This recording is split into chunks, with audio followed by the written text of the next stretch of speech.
Erev Tov po mga kapatid. Erev Tov. I stand for Israel. Ayan, nasa na yung flag? Ayan. So, nasa chapter 14 pa din po tayo sa libro po ng Matthew.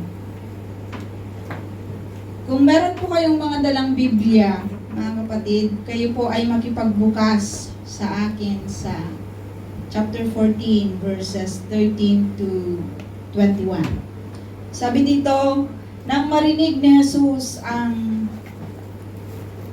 pagkamatay ni Juan, sumakay siya sa isang bangka at pumunta sa isang lugar na walang tao, ngunit nang mabalitaan naman iyon ng mga tao, sila'y naglakad palabas sa kani-kanilang bayan at sinundan si Jesus. Pagdating ni Jesus sa dalampasigan, nakita niya ang napakaraming taong iyon. Nahabag siya sa kanila at pinagaling niya ang mga may sakit na dala nila.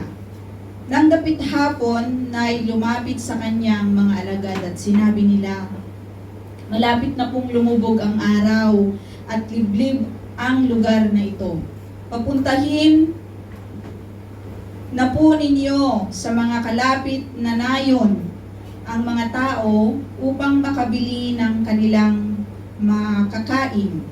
Hindi na sila kailangang umalis. Bigyan ninyo sila ng makakain, sabi ni Jesus. Sumagot sila, wala po tayong pagkain kundi 5 tinapay lamang at 2 isda. Dalhin nyo rito, sabi niya. Pinaupo niya sa damuhan ang mga tao, kinuha ang 5 tinapay at 2 isda. Tumingala siya sa langit at nagpasalamat sa Diyos. Pinaghati-hati niya ang mga tinapay at iniutos sa mga alagad na ipamahagi iyon sa mga tao. Nakakain at nabusog ang lahat. Nang ipunin ng mga alagad ang natirang pagkain, nakapuno pa sila ng 12 kaing ng tinapay. May 5,000 lalaki ang nakakain bukod pa sa mga babae at mga bata. Let us pray. Amang banal na makapangyarihan po sa lahat, salamat Panginoon sa gabi pong ito na inyo pong ibinigay sa bawat isa po sa amin. Pinupuri namin, Ama, ang inyo pong pangalan. At sa gabing ito, Panginoon, kami po ay lumalapit sa inyong trono, nagpapakumbaba, O God. Nawa ang inyo pong mga salita na amin pong aaralin, Panginoon, ay tunay, Panginoon, na ituruan kami sa amin pong paglakad bilang mga mananampalataya. Nawa, O God, sa mga itinuro mo sa amin, sa ituturo mo sa amin, sa gabing ito, Panginoon, ay maiukit nawa ang mga ito sa aming mga puso, sa aming mga isipan, O God, at makita, O Lord, sa amin pong mga buhay at magbigay, Panginoon, ng bunga sa amin, O God. Lord, puspusin niyo po kami ng inyong pong banal na Espiritu, Ama. Maawa ka sa iglesyang ito, Panginoon, dahil kung wala kang awa, O Lord, sa iglesia na ito, nilipol mo na kami dahil sa aming mga kamalian. Kami ay humihingi ng tawad, O Lord, sa mga bagay po na ito. Kaya nga, Ama, dalangin namin na patnubayan niyo po kami sa aming pong pag-aaral. May your Holy Spirit give us wisdom, understanding of your words tonight. In Jesus' name we pray. Amen. Tayo po, Panginoon, tayo po mga kapatid, ay papatuloy na sumamba sa Panginoon, magpapatuloy na mag-aral kahit may giyera sa lugar po na ito. No one will stop a Christian or a follower of Jesus kahit na anong circumstances yung nangyayari sa paligid niya. At kung ano yung kinukumand ng Lord, kasi we have this blessed hope diba, na pinanghahawakan natin. At kahit mawala yung buhay natin, alam natin, diba, na nasa piling tayo na Panginoon. At tonight, mga kapatid, yung text po na binasa po natin ay nagprepresenta ng patungkol sa ating Panginoon. patungkol sa kanyang character, patungkol sa miracle na kanya pong ginawa, patungkol sa healing na kanya pong ginawa, teaching na kanya pong ginawa. At yung pinakamahalaga sa lahat, mga kapatid, nawa na makita po natin, nawa makita natin ngayong gabing ito, yung buhay ng isang mananampalataya na sumusunod sa Panginoon sa pamamagitan ng pagtuturo ng Panginoong Hesukristo sa kanyang mga salita. At isa po dito sa ang mahimalang pagpapakain sa 5,000. Na makita nawa natin sa buhay natin bilang mga mananampalataya kung ano yung gustong i-present ng Lord. Kung ano yung gusto niyang makita natin na gawin natin bilang mga mananampalataya. So as tonight, mga kapatid, gusto kong basahin yung, alam ko na alam nating lahat, yung, wait lang, lagay natin ito. 1 Corinthians, chapter 13. Ano po yan, mga kapatid? Pumapag-ibig. Ang pag-ibig. Sabi dito, gusto ko lang i-share, galing ito sa salita ng Panginoon, sinulat ni Pablo, sa mga taga-Korinto. Ang sabi niya, makapagsalita man ako sa mga wika ng mga tao at ng mga anghel, kung wala naman akong pag-ibig, para lamang akong kampanang umaalingaw-ngaw at opong piyang na maingay.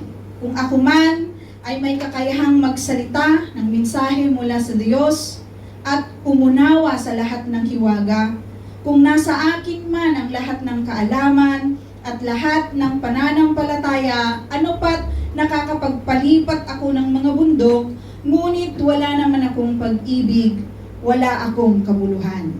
At kung ipamigay ko man ang lahat ng aking mga ari-arian at ialay ang aking katawan upang sunugin, ngunit wala naman akong pag-ibig, wala rin akong mapapala.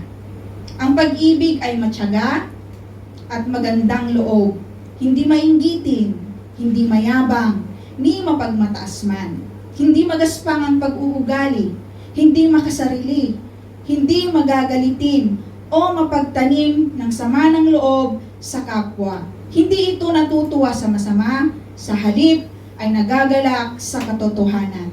Ang pag-ibig ay matiisin, mapagtiwala, puno ng pag-asa, at nagtitiyaga hanggang wakas. Matatapos ang kakayahang magsalita ng mensahe mula sa Diyos, titigil rin ang kakayahang magsalita sa iba't ibang mga wika, at lilipas ang kaalaman, ngunit ang pag-ibig ay walang katapusan. Hindi pa ganap ang ating kaalaman, at hindi rin ganap ang kakayahan nating magsalita ng mensahe mula sa Diyos. Ngunit pagdating ng ganap, maglalaho na ang di ganap. Noong ako'y bata pa, ako'y nagsasalita, nag-iisip, at nangangatwirang tulad ng bata. Ngayong ako'y mayroon ng sapat na gulang, iniwanan ko na ang mga asal ng bata. Sa kasalukuyan, ang ating nakikita ay tila malabong larawan sa salamin.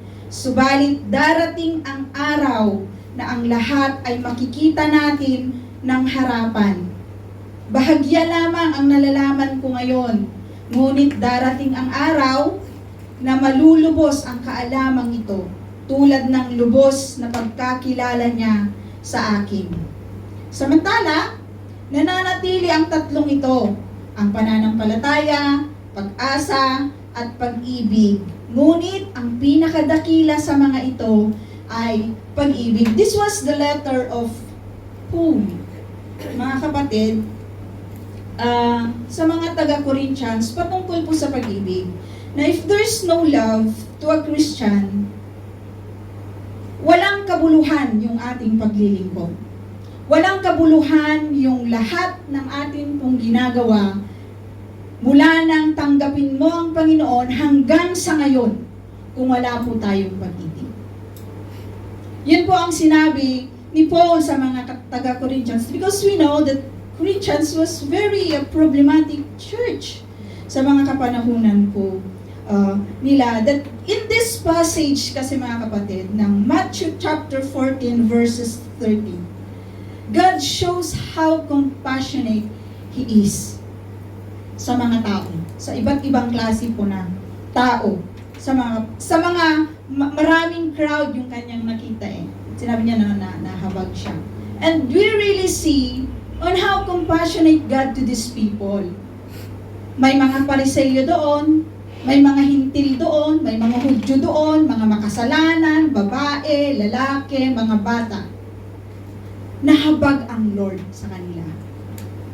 He healed them. The compassionate of God is very holy, mga kapatid, na kailangan nating i-imitate sa atin pong buhay bilang mga mananampalataya. Gaano po tayo ka-compassionate? Kung makakaharap mo ang isang kaluluwa, huwag tayong lumayo. Sa loob ng iyong pamilya, sa loob ng ating mga kapamilya, sa loob ng ating family na mga kinabibilangan natin, blood-related, gaano ka, do you feel the compassionate towards the soul na hindi tumanggap sa Panginoon? How compassionate you are kapag nakakausap mo yung nanay mo, yung mga kapatid mo, yung mga pamangkin mo, mga pinsan mo, even your friends that you are close na, hindi pa po tumanggap sa Panginoon. Even you are sitting on the bus, may nakita ka, nakausap ka na kababayan or kahit mga Hudyo, how compassionate you are to those people na alam mo na ang patutunguhan po nila ay hindi sa langit, kundi sa impyerno. Gaano po tayo ka-compassionate sa kanila mga kapatid? Sa gabing ito, nais pong ipakita sa atin ni Matthew, the author of this book, by the help of the Holy Spirit sa atin pong mga buhay, na kailangan pala nating maging compassionate, katulad po ng ating Panginoong Jesucristo. Jesus is so compassionate to everybody. Wala po siyang tinatangi na sabi, Hudyo ka, sa'yo lamang ako ma-feel yung compassionate. Hindi po ganun ang ating Diyos, mga kapatid. Even if we studied, di ba, yung Old Testament na sinasabi natin, Israel is the chosen nation, the chosen people. Yes, it is. Pero hindi po winawala ng Lord ang kanyang compassionate sa mga tao na handang tumanggap po sa kanya, maging dayuhan man yan sa bansang Israel. Hindi po nawawala ang pag-ibig ng Diyos sa mga tao po ito. And Jesus heard what happened to John the Baptist. Naaral po natin nung nakaraan, yung pagkamatay ni Juan na taga-bautismo na pinutol yung kanya pong head dahil lang natuwa, di ba, si Herod sa pagsayaw ng kanyang yung babaeng anak ni Herodias na pamangkin niya, pamangkin niya. Kasi anak yan ni Herodias at ni Herod Philip. Anak yan ni Herod Philip at saka ni Herodias. At natuwa siya at hiningi nila yung ulo ni John at ganon nilang yung pagkamatay po ni John. Ganon lang yung mga pagkamatay po nila. At nabalitaan, narinig ito ng ating Panginoong Jesucristo. Alam natin na si John is the forerunner of Christ. We know John do his ministry and service in accordance to the will of God. Hindi yan kaila sa atin, mga kapatid. Ginawa po ni John ang kanyang pagkatawag. At Jesus lost someone na nag-i-stand even in his death. Di ba?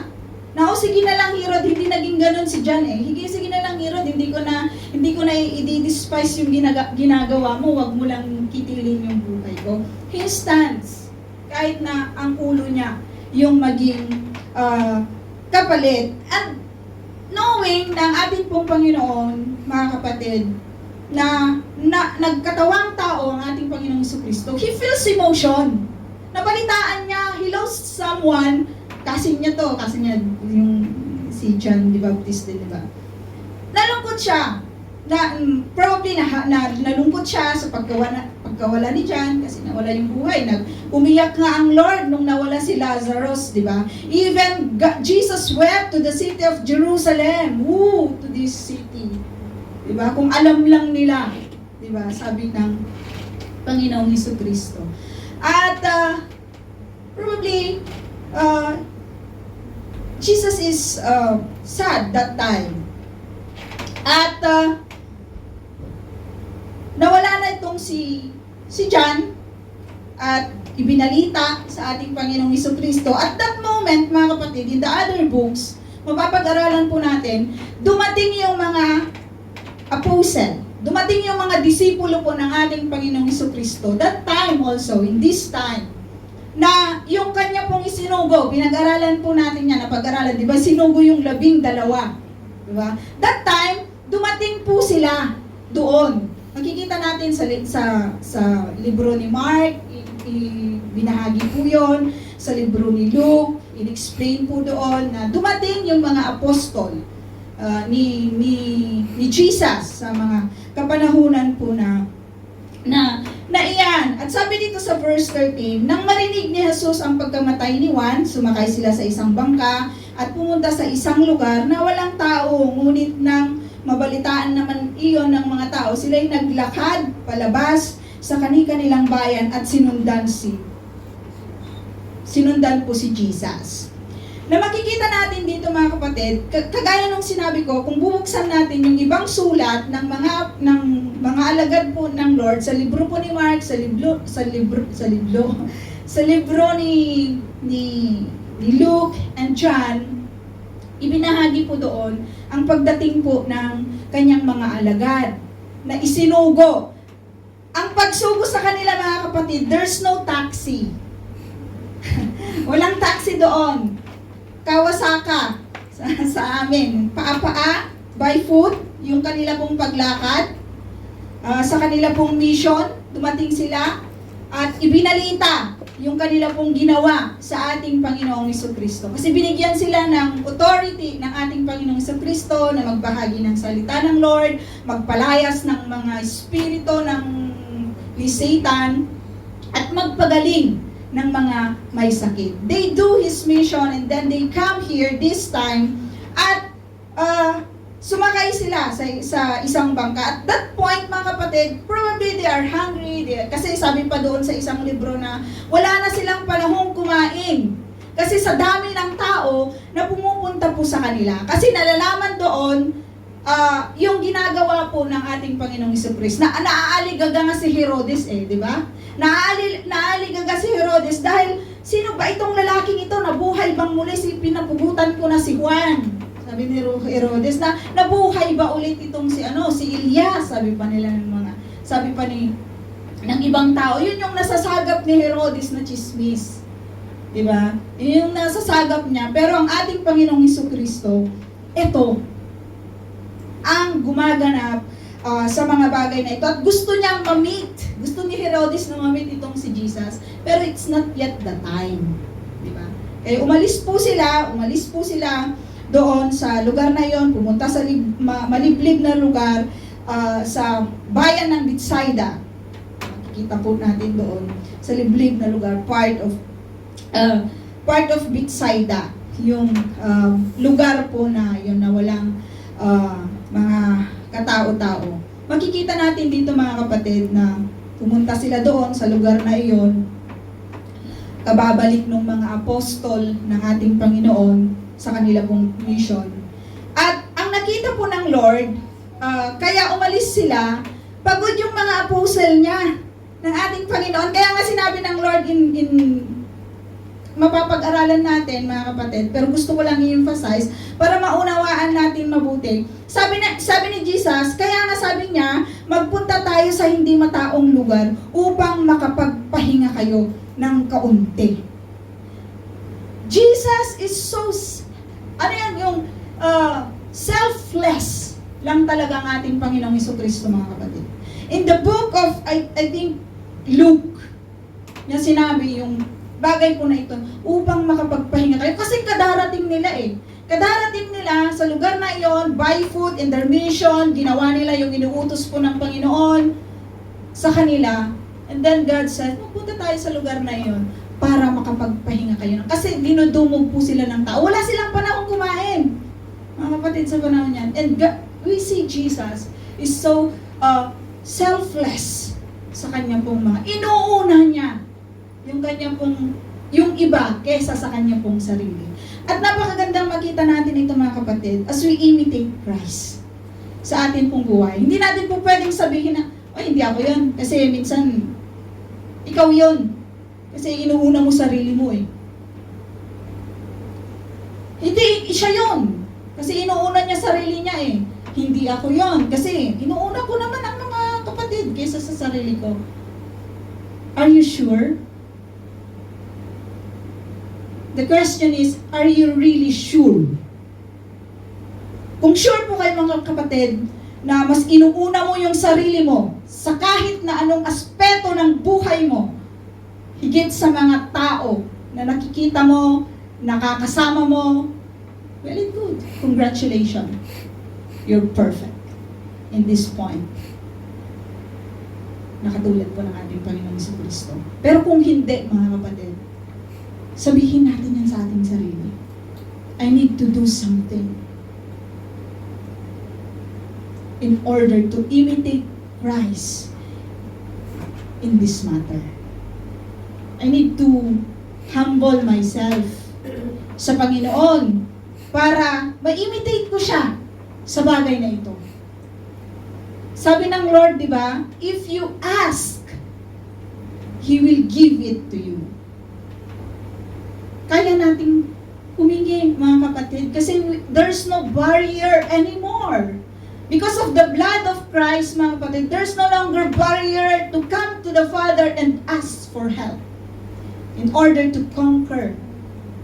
In order to really do the things that na mai-imitate natin ang Panginoong Jesucristo sa kanyang pagiging selflessness and compassionate. Inuuna po ng Lord. Pinakikita po sa atin na inuuna niya ang iba kaysa sa sarili niya. Sabi sa 1 Corinthians, sa sulat po ni Paul, sinulat ko dito sabi niya, no one should seek their own good, but the good of others. Natutunan po yun ni Pablo sa pagtuturo po ng Panginoong Jesucristo sa kanya. At sa patuloy na pagdagsa, di ba, ng mga tao, di na sila nakapagpahinga kasi by foot din makikita din natin yung talagang eagerness. 'Di ba? Kung may kailangan ka kasi, gagawin mo ang lahat, 'di ba? Kahit maglakad ka ng paa-paa, basta may kailangan ka, magagawa mo 'yon. 'Di ba? Magagawa mo. Basta kung gusto mo, magagawa mo. Kasi minsan marami tayong excuses. 'Di ba? Marami tayong mga excuses in ministry. Kapatid, kung talagang gusto mong magpagamit sa Panginoon, magagawa mo. Tulad ng mga taong ito na sabi nila, sila'y naglakad palabas sa kanilang bayan at sinundan si Jesus. They want something from Jesus. Because Jesus do miracles. Because Jesus do healing sa mga kapanahunan po niya. Because Jesus, pinapaalis niya yung mga demonyo na namamalagi doon sa isang tao. Demon possessed. Tinatanggal po yun ng Panginoon. Mga kapatid, nagtuturo po siya. Alam niyo mga kapatid, ang tao, kung talagang gugustuhin niya, may magagawa siya Diba? May magagawa lang talaga siya. At katulad ng mga taong ito, they want something from Jesus. Pagdating ni Jesus sa dalampasigan, si Jesus sa dalampasigan, nakita niya ang napakaraming tao ngayon. Imagine 5,000 na mga lalaki. Imagine 5,000 na mga lalaki, hindi pa kasali yung mga babae at mga bata. So, napakaraming tao. Gaano karaming tao yon, di ba? Sa gymnasium dito sa Carmel, ilan ba yung capacity nun? Kung nakapunta na kayo doon. Sa may amin, May gymnasium din doon na malawak. Madami, di ba, na mauukupa ng mga tao. Nahabag. Nahabag siya sa kanila at pinagaling niya ang mga may sakit. Nakita niya yung crowd, mga kapatid. Hindi niya lang nakita, ay, totoo yun. Doon lang ako mahahabag. Ayun, mas grabe yung sakit niya. Doon lang ako mahahabag. No, mga kapatid. When God saw 5,000 people plus yung mga babae, yung mga bata, nahabag siyang lahat.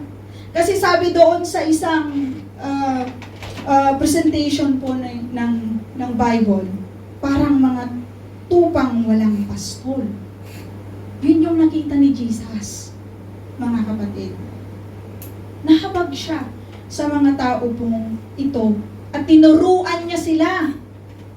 Tinuruan po niya sila patungkol sa kaharian ng Diyos. Nagturo po ang Lord. Hindi niya sinayang yung pagkakataong iyon. Kahit nandun yung mga Gentiles, mga Pharisees na nagbabalak ng masama sa Kanya, probably they are there. Because they want to see something about Jesus. They want something na talagang, di ba, gusto nilang patayin ng ating Panginoong Jesucristo. Mga may sakit. Kasi may kailangan sila eh.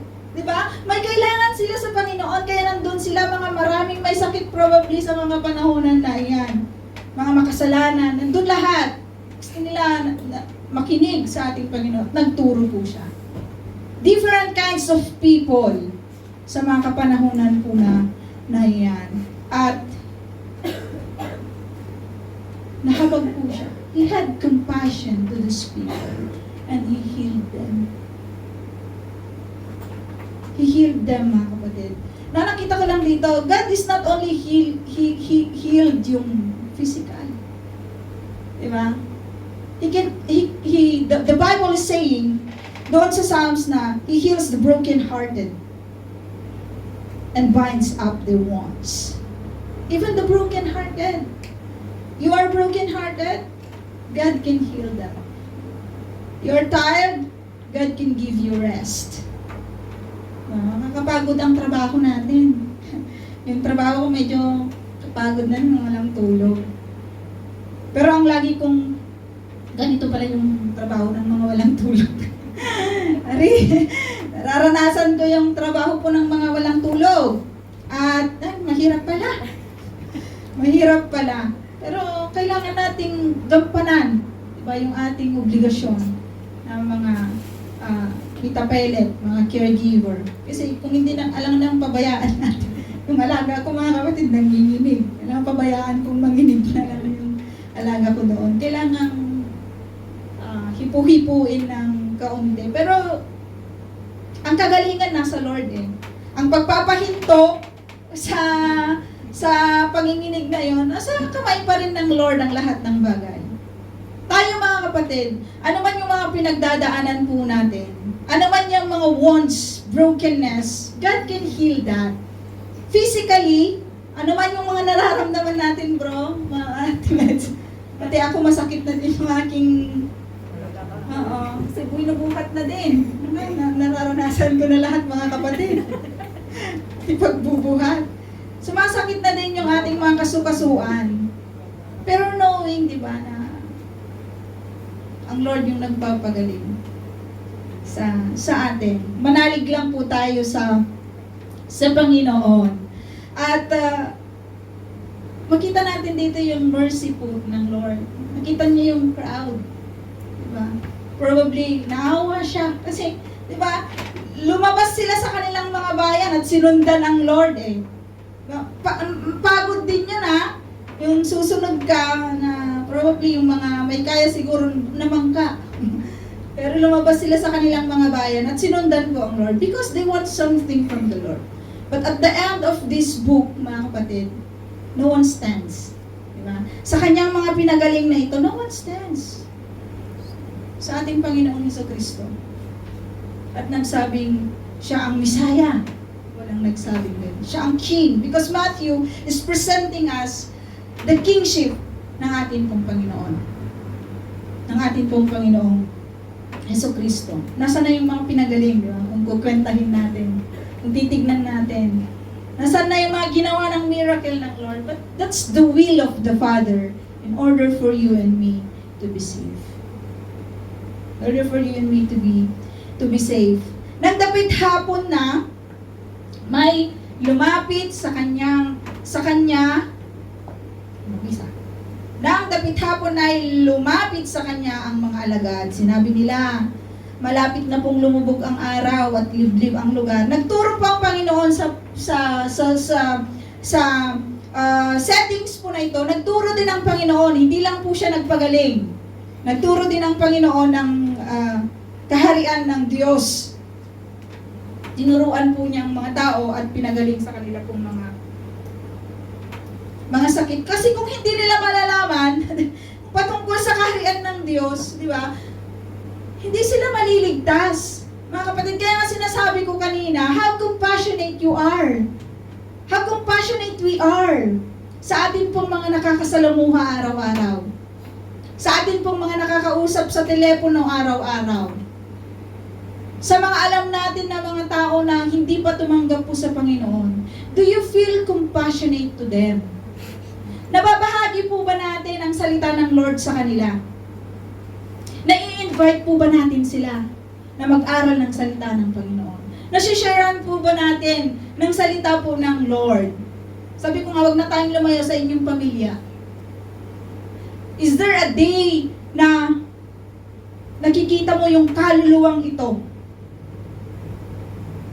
na hindi pa tumanggap sa Panginoon? Naaawa ka kasi alam mo na mapapahamak siya. Kaya nga mga kapatid, di ba sinabi sa atin ng Lord na ibahagi natin ang gospel. Huwag tayong mahiya. Hindi natin dapat ikahiya yung pagbabahagi po ng salita ng Lord. Hindi natin po pwedeng sabihin na, Pastor, naiya ako eh. Naiya po akong magsalita eh. Pastor na lang. Kasi siya naman po yung nag-aaral. Nag-aaral tayo mga kapatid. Araw-araw, from Monday to Wednesday. Nasaan po tayo? Kung talagang compassionate tayo, kailangan mag-aral tayo ng salita po ng Lord. Kasi tuturuan tayo ng Lord sa pamamagitan po ng banal na Espiritu that residing sa atin pong mga buhay. Hindi ako naniniwala mga kapatid na hindi tayo tuturuan ng Lord ng ating sasabihin when the times that you feel compassionate to this man, to this woman, sa mga tao po na nakakaharap natin, hindi ako naniniwala mga kapatid na hindi tayo tuturuan ng Lord ng ating pong sasabihin patungkol po sa Kanya. Because the Holy Spirit is within us nung tinanggap po natin ang Panginoong Jesucristo. Pero kung wala mga kapatid, abay, mag-isip-isip ka na kapatid, baka hindi mo pa po tinanggap ang Panginoon.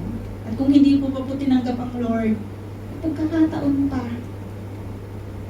May pagkakataon pang sabihin mo sa Kanya, natanggap kita Lord, patawarin mo ako.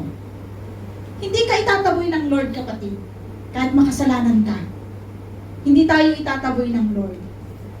Pubarito ang ating Panginoong Jesucristo sa buong mundo, sa mga makasalanan, upang iligtas po tayo. At hindi tayo itataboy ng Lord kung lalapit tayo ng may pagpapakumbaba sa Kanya. Sabi sa Ephesians 2, sabi niya, chapter 2, verse 4 and 5, subalit napakasaganang habag ng Diyos at napakadakila ang pag-ibig niya sa atin. Tayo'y binuhay niyang kasama ni Kristo nung tayo'y mga patay pa dahil sa ating pagsuway. Naligtas nga kayo dahil sa Kanyang kagandahang loob. This is the mercy of God, mga kapatid, na pwede nating ibahagi. Diba? Yung John 3:16 na lang mga kapatid, na memorize nating lahat. Pwede mo na yung ibahagi kapatid sa mga nakakausap po natin. Be compassionate. Not only sa ating mga kapatid, nalalaman ko naman that you have compassionate towards each other, sa atin po. Mga compassionate tayo towards. But how about yung mga hindi pa po tumanggap sa Lord? How about those people, di ba, na May sablanot po ba tayo na magbahagi ng kanilang mga ng salita po ng Panginoon? Minsan, di ba, pinipilosopo ka, minsan, it's not your fault anymore. Hindi na natin kasalanan yan, mga kapatid. Basta ibahagi lang natin ang salita ng Panginoon. Ibahagi lang po natin ito sa kanila. Katulad ng pagbabahagi. Sa tingin niyo ba sa 5,000 na mga tao na yun, sa mga lalaki pa lang, na tinuruan po ng Lord ng Kingdom of God? Sa tingin niyo, tinanggap nila lahat yon? Di ba? Wala silang mga pandinig. Kaya nga sabi ng Lord, yung mga may pandinig, makinig. Kaya nga sinasabi ko kanina, at the end of this book, wala ni isa sa kanila. Even if they left yung kanila pong mga bahay at sumama po dito sa liblib na lugar. Pero God wants us to see how compassionate He is. Kahit na anong klaseng tao yung nandoon, kapatid. Be compassionate. Let's be compassionate. Turuan po natin. Kaya sabi ko na huwag nating sabihin na hindi ako yun. Ikaw yun. Huwag natin tignan yung iba. Let's see ourselves. Are we really sure na compassionate tayo sa lahat? Nang dapit hapon na, lumakad sila sa kanya, lumapit yung mga alagad, sinabi nila, malapit na po, lumubog ang araw. So, pupuntahin na. They are hungry, probably, di ba, mga tao, mabilis magutom. At itong mga alagad, wala pang panahon kumain, sabi sa other books. Papuntahin na, so, papuntahin nyo na, paalisin nyo na po sila, sabi ng mga alagad. But before that, gusto ko lang i-share, 'di ba? Yung sinabi po ni Jesus na dito kay Felipe na tinignan ng Lord ang dami-daming tao dito. Paano natin 'to papakainin? May question ng Lord doon in another books. Paano natin 'to papakainin? But Jesus knows. And He want to present to the apostles how He is that can do miracles. And 5 mga kapatid? 5 loaves and 2 fish. Sa kanilang paningin, sabi ng Lord, hindi na nila kailangan umalis. Bigyan ninyo sila ng makakain. Para siguro yung mga disciple, wala na, bibili pa tayo, wala na tayong panahon. Bababa tayo sa bayan, ilib-lib na lugar ito. Wala po tayong pagkain. Sabi nila, kundi 5 tinapay lamang at 2 isda. At dala po ito ng isang batang lalaki. Di ba? Nagbaon siya. Sunod siya sa Lord. Nagbaon siya. At ito lang yung meron na present na pagkain sa kanila. Dalhin ninyo rito, sabi niya. Pinaupo niya, kahit yung pagdala ng bata, di ba? It's in accordance to the will of God, so that Jesus will present His miracles and wonders sa mga kapanahunan po na iyan. Dalhin nyo rito, sabi ng Lord. Sabi niya, pinaupo niya sa damuhan ang mga tao, kinuha ang 5 tinapay at 2 isda, tumingala siya sa langit at nagpasalamat sa Diyos. Ang unang ginawa ng Lord, di ba? Nagpasalamat siya sa Ama. What they have, mga kapatid, na imposible kung titignan natin na mapapakain yung 5,000 plus babae at mga bata, imposible, napaka-imposible. In human thinking, kahit kwentahin mo ng mathematician, science, hindi mo maaarok yun. Diba? Hindi mo ma-explain kung bakit. That's the miracle of God we have. Mga kapatid. At nagpasalamat siya sa Diyos. What they have that time, pinagpasalamat po niya sa Panginoon. Sa ating mga kapatid, we want more. Diba? What we have, we are not contented and we want more. Pero ang Lord, makikita natin dito, 5 tinapay at 2 isda, dinala sa Kanya. Tumingala siya sa langit, nagpasalamat siya sa Ama. At ibinigay sa mga disciple. Pinaghati-hati niya ang mga tinapay, utos sa mga alagad na ipamahagi iyon sa mga tao. And the miracles is, mga kapatid, nakakain ang lahat ng tao sa 5 tinapay at 2 isda lamang na dala ng batang lalaki. That's the miracle of God na meron po tayo, mga kapatid. That's the compassionate of God sa mga tao po nandoon. Kasi kung hindi po merciful ang Lord, mga kapatid, wala na tayo. Tayo na mga makasarili. We are selfish in many ways. We cannot even give our time. An hour of time to God. Minutes of time to God. Imitating the Word of God. Praying to the Word of God. Praying to God. We are so selfish, mga kapatid, sa maraming bagay. At makikita natin dito na nakakain ang lahat. Hindi hinayaan ng Lord na may magutom ni isa sa mga 5,000 na mga lalaking ito, mga bata at mga babae. At meron pang natira. Ganon kasi ang Lord, di ba? Puspos, liglig at umaako yung kanyang pong binibigay na pagpapala. Minsan, tayo lang yung walang tiwala sa Kanya. Minsan, we see the pain. We feel the pain. We feel the hurt. Nakaset yung ating mga mata doon, yung ating feelings doon. That's why, hindi natin nauunawaan yung kayang gawin ng Lord sa buhay po natin. Sometimes you see your future. Diba? You see the future of your children. Kita mo, dapat yung anak ko makapag-aral, ganito, ganyan. Dapat sa ganitong edad, ganito, ganyan. That's why selfish tayo, mga kapatid. That Jesus wants to present to us tonight how selfless He is, that we need to imitate. Nagkakasala po tayo araw-araw, mga kapatid.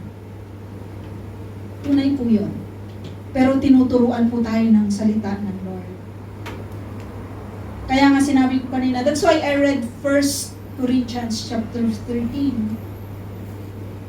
Because if we love the Lord, mga kapatid, that's the love that we need to do. Walang pag-iimbot, walang boastfulness sa atin, walang pride, kundi humbleness sa Panginoon. And we cannot able to reach the humbleness, mga kapatid, kung selfish tayo, pride tayo. Napapakinggan natin araw-araw yung salita ng Lord sa ating pong Bible study, exhortation sa ating pong mga prayer meeting, even here in the church. Pero, mas madami yung pagiging ma-pride natin sa ating pong mga buhay. But thank God, be rejoice tonight, mga kapatid. Because Jesus present how selfless He is, na po pwede natin gawin yun. Pwede tayong maging selfless. Pwede tayong maging compassionate, katulad ng ating pong Panginoon Jesucristo. Don't say you cannot do that. Don't say we cannot do that, mga kapatid. We can. Yes, we can. Because the Holy Spirit is residing within us. That will help us to be selfless and to be humble all the time. Mag-share tayo, mapapahiya tayo. That's the truth. Na hindi natin po pwedeng talikuran. Kailangan nating tanggapin. They will mock at us, we Christians. But we need to accept that, mga kapatid. Let's share the gospel. Be compassionate.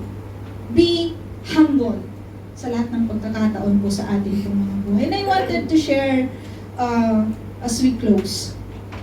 yung babasahin ko po sa Ingles, mga kapatid, kasi gusto ko yung kanyang translation. Philippians Philippians chapter 2 verse 1 to 18. Nawa maging comfort sa atin, maging encouragement sa atin to be selfless and to be compassionate sa ating pong mga buhay. Philippians chapter 2 verse 1 and 18. Sabi dito, babasahin ko po sa English, mga kapatid. If you have any encouragement being united with Christ, if any comfort from His love, if any fellowship with the Spirit, if any tenderness and compassion, then make my joy complete by being like-minded, having the same love, being one in spirit and purpose.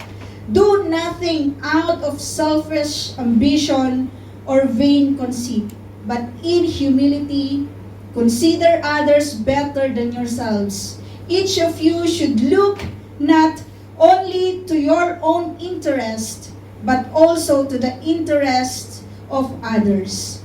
Your attitude should be the same of that Christ Jesus, who being in very nature of God, did not consider equality with God something to be grasped, but made himself nothing, taking the very nature of a servant, being made in human likeness, and being found in appearance as a man, he humbled himself and became obedient to death, even death on a cross. Therefore, God exalted him to the highest place and gave him the name that is above every name, that at the name of Jesus every knee should bow, and heaven and on earth and under the earth, and every tongue confess that Jesus Christ is Lord, to the glory of God the Father. Therefore, my dear friends, as you have always obeyed, not only in my presence, but now much more in my absence, continue to work out your salvation with fear and trembling, for it is God who works in you to will and to act according to His good purpose. Do everything without complaining or arguing, so that you may become blameless and pure, children of God, without fault in a crooked and depraved generation, in which you shine like stars in the universe, as you hold out the word of life, in order that I may boast on the day of Christ that I did not run or labor for nothing, but even if I am being poured out like drink, offering and sacrifice and service coming from your faith, I am glad and rejoice with all of you, so you should be glad and rejoice with me. This is what Paul says to the Philippians, mga kapatid, that may give us the encouragement to move and share the gospel of Christ. Let us pray. Heavenly Father, we thank you so much, O God, for your word tonight in the book of Matthew,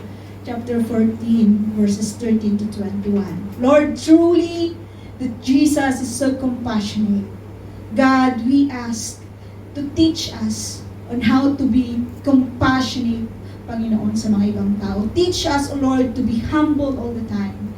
Teach us, O Lord, na matuto sa inyo pong mga salita, na nawa maihayag namin ito, Panginoon, without complaining and arguing, Panginoon, but truly, God, na totoo yung amin pong pagiging compassionate, Panginoon. Totoo yung pag-share namin ng inyong pong mga salita. Knowing, Lord, this blessed hope that you give us. Knowing, God, that you save us through our Lord Jesus Christ, our Lord, na makakapiling ka namin sa darating na panahon. We are waiting, and while we are waiting, O God, lead us, Panginoon, truly to obey you, Panginoon, sa amin pong mga buhay and do the ministry in service in accordance to your purposes sa amin pong mga buhay. In Jesus' name we pray. Amen.